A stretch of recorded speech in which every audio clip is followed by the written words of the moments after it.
Tracked my wife's affection in a diary to prove my point, but now I'm contemplating divorce after years of feeling unloved. I, 34 male, and my wife, 43F, have been together for 16 years and married for 7. We have a 4-year-old daughter. After the first few years where my wife was very kind, present, loving, and affectionate, things have changed a lot. I rarely receive kisses from her, let alone hugs or kind words.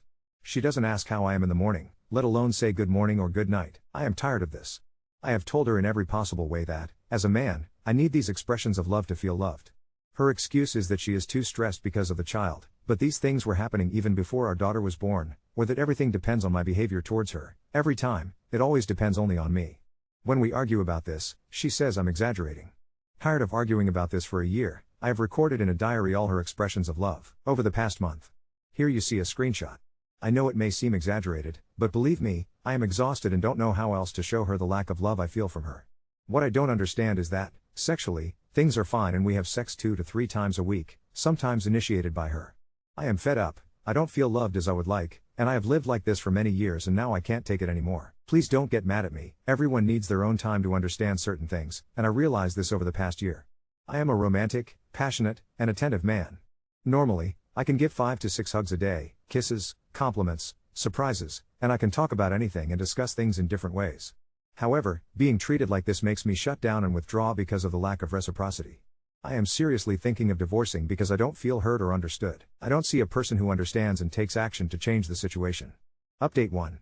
These days, after publishing the post, I've spent a lot of time reading online, watching reels, watching YouTube videos to better understand my situation, and thanks to one of these, I discovered the issue of avoidant attachment style. I was stunned by how closely my wife fit the description, and I set out to thoroughly study the case. I also identified other things I should do in my relationship: set clear boundaries, demand that my requests are understood, respected, and fulfilled, stand firm in my position, and if necessary, make it clear that I'm willing to leave. I showed the Excel sheet to my wife the next day. Her first response was, "But yesterday we cuddled." I told her, "Look at the facts over the past month. There are things you never do and the few things you do are a result of my complaints or arguments. They're not debatable, I'm sorry." Then I told her what I discovered and how she fits into the case. I read her the main characteristics of these people and the types of traumas they have gone through in their lives. I explained to her, knowing her personal family story, that this was mainly thanks to the abuse she received when she was a kid from her parents. My wife was stunned and listened, then asked me, "So what should I do to solve this?" My answer was I don't know because I really don't know. The thing I do know, and what I told her, is that these problems were generated in her childhood and need to be addressed now. I'm now informing myself about the options available to solve or at least alleviate these issues. Sadly, we have difficult schedules, so a therapist is now off the table. During the day I cried a lot because finally, after 16 years, I understood why we had these problems. A strong sadness came over me because I recalled all the situations where I was treated badly, with indifference, and did not receive the affection I wanted. I also remembered all the lies and manipulations used over time to cover up her shortcomings. I think the first step is to focus on myself and solve my own problems since I developed an anxious attachment style. I'll probably use an online course and books to do this since I have very little time between my daughter and work. If it works, I will propose it to my wife, who says, "I understand, don't worry, now I know what I need to give you without courses or anything." But I have serious doubts about this statement and will continue to track what happens in my diary to have objective data. I've already told her that if, unfortunately, this situation doesn't resolve, I will proceed with divorce, and when I do, if forced, I won't go back. That will be the end. I will also follow the excellent advice from, in the meantime. I will let you know what happens. Personally, I want to see how things go next week. I am sure, unless I am mistaken, that my wife will only last 3 days. In any case, I will continue on my path to heal and be ready for a new relationship when the time comes. Update 2. So, as expected, my wife lasted less than 3 days, actually just 1, in terms of giving kisses, hugs, cuddling. But it doesn't matter, I found all the things I need to fix in me, so I'm starting the journey alone in order to grow and be able, without hesitation, to proceed with the divorce and don't go back to her. I'm also seeing a lawyer to have everything checked before I proceed in the future. The interesting thing is that I listed all my insecurities and issues related to the trauma I experienced in my childhood, and I see a lot of things that I need to work about and a fix in me. I asked out of curiosity to my wife what are the top 3 things she thinks should be fixed, expecting them to be at least 10 items, but she just told me that defensiveness and stonewalling are the only 2 things and that, without them, I would be a perfect husband. I was stunned and confused the whole day. I also asked her if removing these 2 things would result in her loving me more, but she told me no because she already loves me the way I am and this is just my cross. So it seems she's happy with the marriage while I'm not. I want more from a relationship, at least the basic caring of a wife. I don't think I'll give you any other update because I'll be focused improving things in myself, but once the times come for me to proceed with the divorce. Update 3. I began my journey of shadow work on my own. I thoroughly read about how to do it, studied everything carefully, and started confronting, with much pain, my past and what I experienced in my family of origin. The first thing I realized was this very clingy and needy part of me that craved love, a bit too much, and I understood what a wounded and defenseless child lived inside me. I realized I needed to embrace him, hold him, and take care of him myself, as I was the only one who could give him unconditional and always available love.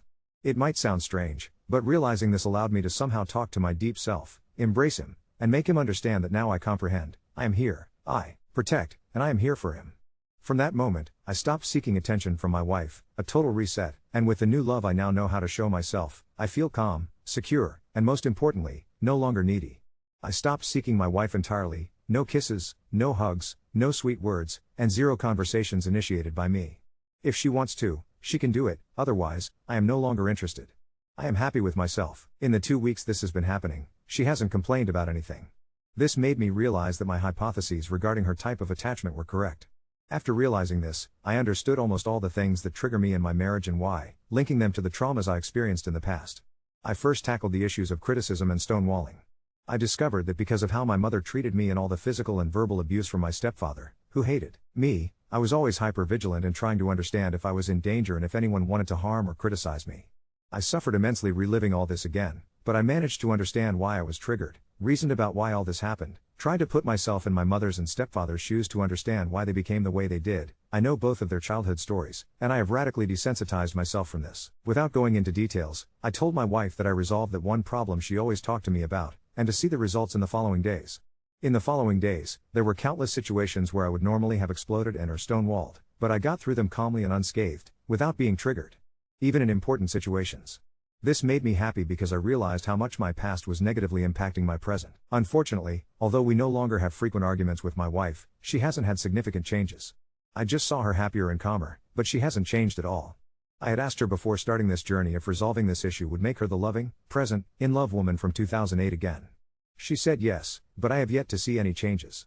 Some evenings she has come to hug me for barely 3 minutes, once she gave me a quick kiss calling me love, that's it. It's okay, at the moment the focus is that I need to heal.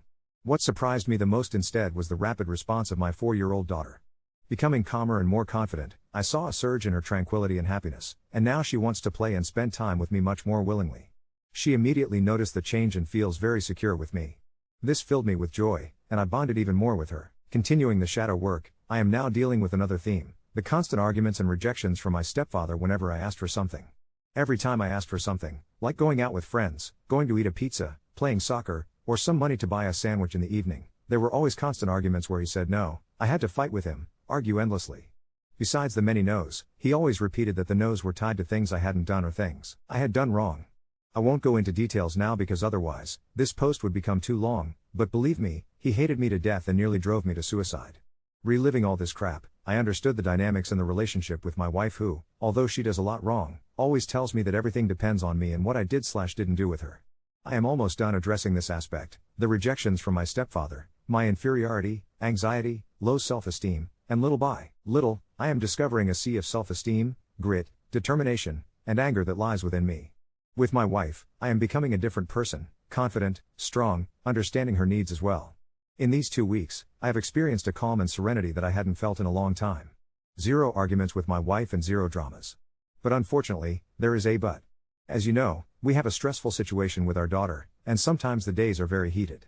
Like 2 days ago, in one of these, my wife verbally insulted me, using various bad words, but I confronted her, without using bad words or anything, that she can save that behavior for her street friends, not for me, her husband. I hadn't done anything wrong in that situation. The next day we had another situation where she physically threatened to slap me. Again I wasn't scared but rather, a strong anger and desire to defend myself arose within me. I told her that she absolutely must not dare, and I no longer tolerate these things. I am not the same person anymore, and I am not afraid of her. So my life now is really heated with many problems and changes happening. Doing this shadow work hurts, but the results are there and are evident. I am finally understanding myself, helping myself, my self-esteem is rebuilding, and it is drastically changing my family dynamics. I am also going to the lawyer next week to clearly understand my situation and what a divorce would entail regarding my daughter, money, and other factors. Finally, I am no longer afraid of being left or leaving my wife, which is what has held me back for 16 years from taking this step if necessary. I'll end with 2 things. 1. I hope to heal quickly, Now that I am healing, I can more easily recognize my wife's problems and how to help her. I aim to be at least 90% healed before explaining to her how I resolved my issues and what I am now. 2. Many of you criticized me for my Excel diary, but it was useful to do it, not so much for my wife, but for me. Now that I recognize my flaws, insecurities, fears, anxieties, and triggers, I know what to work on. Until next time. I'm using the time to heal. Having someone who triggers you helps you understand better yourself. Once I'm healed and I'm sure, I can proceed with the divorce with calm and serenity, if things don't improve. She needs to heal as well, but now I'm not in the position to tell her anything or to expect anything. First I need to heal. If she decides that she is okay the way she is, then a bye-bye is guaranteed. Nothing specific, I'm just using a moleskin and a pen. I'm exploring my traumas with 5 questions. 1. What am I doing right now? And I explain what triggers me, how, what are the emotions involved, what are the people involved. I try to be as honest as possible too. What are the past experiences that lead me to this behavior? I explore my child trauma related to this behavior, what happened, just stating facts I remember and connecting the dots. 3. Why this happened. Where I explore the people involved, mostly my mother and stepfather. I put myself in their shoes and understand their trauma and POV, so they no more are monsters now but simple grown children with traumas and issues. I then have compassion for them and I forgive them for. What did I understand? Where I reason on what I understood by answering the 3 questions above. 5. What do you want to say to yourself? Where I talk to myself and I hug myself and explain to myself that it's okay to feel the way I feel, that I'm strong now, that I'm here for me and then I feel free. Update 4. It has been 7 days and I want to give you an update on how things are going. The last post is this one. I'll break it down into points to make it easier to read. It's going really well. I've dealt with more issues from my childhood and all of this has given me incredible confidence and self-esteem. After years of hating myself and calling myself awful names, I looked in the mirror and loved myself. I actually said, I love you, and you are the most important person in my life. I love you exactly as you are, with your strengths and weaknesses. These were the words I always sought from a woman, but my wife never said or made me feel this way. I did it for myself. Now that I've matured, I've become a man for the first time. I realized that no one was going to come help me and that it was all and only up to me. I understood that everything is my sole responsibility, and I alone can change what happens in my life. From this moment on, when I have difficult and sad times because of my situation, I no longer end up in despair. I'm there to console myself and lift my spirits. This is so new for me that I'm genuinely happy for the first time in my life. In the coming weeks, I'm tackling the remaining issues. I think I'll be done in 1 to 2 weeks. Why is everything progressing so quickly? Because I'm extremely clear about my problems. I have the will to descend into hell each time to face everything again, and I know how to proceed. I described it last time. My daughter is quickly understanding who's taking control and leading this family. I've noticed that she has started to respect me more, look for me more, and trust me more. She is the one who's grasping what's happening the fastest. I am falling more and more in love with my daughter, and I'm realizing how much my personal self-esteem issues were negatively impacting her life. Now that I'm healing, she's healing too. I'm over the moon about this.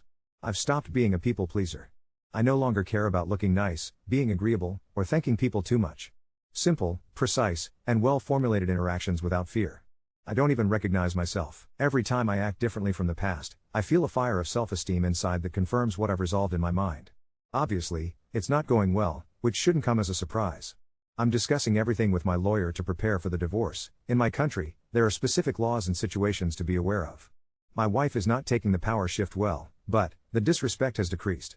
I no longer accept being yelled at in the face. It's unacceptable. After several times of trying to calm her down, she threatened me, saying that we need to talk about going our separate ways, that the chances she gave me have run out, that it's necessary to separate for the common good, etc. One particular day, she mentioned it several times in the afternoon, and I replied, okay, let's talk. I agree, we should go our separate ways. I need a real woman who loves me. I don't need to stay with you. Each time, she watched my reactions. By the evening, she was silent and didn't say anything. 2 days later, she said again that we should talk about separation, and I again said, okay, no problem. This morning, she put on makeup, I ignored her, and came to give me a kiss, saying that for the sake of the family, we need to give the relationship another chance. However, I have understood what happened and why I'm in this situation. When we met, I was 18 years old and insecure. I felt ugly, lonely, and miserable in my family home and was desperately looking for a woman to be with. She is very beautiful and probably, after 2 relationships with bad boy archetypes where she was treated poorly and many dates with people with healthy attachments who recognized her, avoid an attachment, and didn't continue, she found me, an insecure, good guy with nice ideals to drain all the love and sweetness she could, offering me only her beauty and sex as a reward, without the need to invest herself, without the need to commit to this relationship. I was very hurt to discover all of this, but we move forward. Sometimes I am angry with her, other times I think about how broken I was, and it was my fault too. But it doesn't matter. My healing process moves forward and takes precedence. To remove further power from her, I told her that I no longer want to have sex with her. I don't intend to let my mind get clouded by sex. I need a person who loves, esteems, and cares for me 24/7. Now on to second story. Confronted my sister-in-law for calling me a bad mother, accused her of burdening my brother with stress, and now family is divided. I have a little brother, 27 male. Me and him are extremely close. He married his wife, Alice 28F, when he was 22 and I tolerate her. My sons really like Alice. She works with kids and loves them, so I wasn't surprised. The first time they met, my sons were 6 and they were always talking about her. As my sons grew, I worked often and couldn't always be with them. My parents babysat them and once my brother got older he did too. Now, my brother and his wife babysit them while I work. Thing is, my brother has triplets, 4M, and taking care of 3 toddlers and 2 teenagers is not easy. He called me a few times saying that he's really stressed out due to his job. Yesterday, I went to their house to pick up my sons. I had planned on telling my Sil that my boys are old enough to stay home alone after school and she doesn't need to have them over all the time because I understand how stressful it is. Instead I was met with my sons begging me to let them stay the night at their house and my Sil asking me to consider it. I was upset because it's been days since I got a night off and I wanted to be with my sons. I asked my Sil to talk in private and told her that I'm their mother and I deserve to spend time with them, too. Basically, I asked her to reschedule. She said that I could join them but I wanted to spend time with just my boys. I said this and she said that was pretty selfish of me because the boys don't want to. This part hurts, but Alice said that my boys wished she was their mother and that I should do better instead of complaining to her ABT everything. I complained to her a few times before ABT how they prefer her, but she always reassured me that wasn't true. In retaliation, I called her selfish for forcing my brother to take care of so many kids despite the amount of stress she knows he's in. She rolled her eyes and walked away. I was about to cry so I left. One of my sons called me a couple of times but I went to sleep. I woke up to a text from my brother saying he adored my sons and that he never felt pressured to take care of them. Yes, his job has been a pain but my sons and his wife don't add to the stress at all. He also said that my house is in an unsafe neighborhood while they live in a much better community, so having the boys stay home alone is irresponsible and dangerous. That just made me more upset, so I told him to fuck off and he told me that I could say whatever to him but not to speak to his wife like earlier. Now, I believe I'm in the right to say what I did because my Sil is acting as if I'm the worst mother despite knowing how hard I'm working. She also made things unnecessarily personal? But my brother is making it seem like I'm the asshole. So Ida for calling her selfish? Update 1. I'm really emotional right now so I'm just going to get right to it. I know PPL aren't asking for an update but I wanted to share. After I made my post I read through all your comments and I realized that I was indeed the asshole. I recognize this, however I can't deny that what my Sil said hurt bad. It bothered me a lot. I even took a day off, which I have never done in my life, because I didn't have it in me to get up. My whole world shattered and I know now it is my fault. The morning of the 17th after my brother dropped off my boys, they came into my room and told me they had to show me something. My boys are really musically talented and turns out they made a video of them playing a song for me. I burst into happy tears. My birthday is today actually and they planned on showing it to me today but were aware that I was upset and apparently my brother found out I stayed home from work and they all decided to show it to me earlier. I don't think you all understand how I feel. I've always been so insecure and like many of you mentioned, I have always been jealous of how well Alice connected with my boys and thought I couldn't compare to her. And after what she said, I felt much worse, but I know that I have nothing to be jealous or insecure about. Yes, my boys adore my brother and his wife but I'm their mother and they love me too. They reassured me on it and I told them that I love them the most in the entire world and we basically had a heart-to-heart. I even called Alice and we both apologized. She said that she was upset because one of my boys had been upset about how I wasn't at one of his recitals and instead of making an effort to be more involved in their lives I just complain. And I admit, I always thought that making money for my boys was the most important thing. That if I work overtime and miss a few concerts it was fine. That they'll appreciate it in the long run. I know that it's wrong and although it's a hard mindset to change I'm planning on making a few changes to my work schedule so that I have more free time. Not now as I'm currently saving up to get a new place in a more secure area but in a few weeks. I told this to my sons and got their reactions. I've never felt happier. Like many of you also mentioned, I'm pretty freaking lucky. I have the most supportive and loving family and the best sons I could have ever asked for. I can only hope to be as wonderful as them.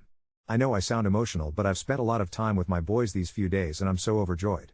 I'm crying typing this because of how happy I am. I hope this encourages fellow parents to spend time with your kids because there's nothing quite like it. Thank you for the judgment and support. Smile edit. I'm sorry for using N instead of other variations in my last post. I know it's bothersome but I wasn't in the right mind and wasn't really thinking about my overuse of N. Also saw someone say something about the chances of people in the same family having multiples. It's rare but it happens. My family has a lot of history with multiple kids, twins usually though. I don't know why or the science behind it but it's not that crazy of a thing.